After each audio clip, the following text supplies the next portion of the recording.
જો તમને કબજિયાત હોય તો આ 6 વસ્તુઓને તમારા ખાવામાં જરૂરથી ઇન્ક્લુડ કરો.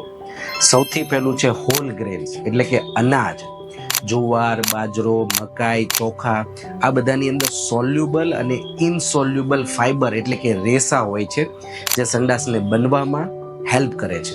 બીજા નંબર ઉપર છે લેગ્યુમ્સ એટલે કે બધા પ્રકારની દાળ, ચણાની દાળ, મગની દાળ, તુવેર દાળ. આ દાળની અંદર પણ સોલ્યુબલ અને ઇનસોલ્યુબલ ફાઈબર હોય છે જે આપણો મળ બનવામાં મદદ કરે છે અને મળને સારી રીતે પસાર કરવામાં મદદ કરે છે. ત્રીજા નંબર ઉપર છે ગ્રીન વેજીટેબલ્સ એટલે કે લીલા શાકભાજી, ખાસ કરીને ગાજર, પાલક, બ્રોકલી.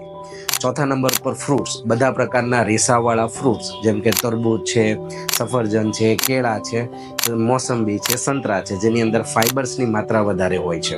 પાંચમા નંબર ઉપર આવે છે નટ્સ એટલે કે બદામ છે, પીનટ્સ છે.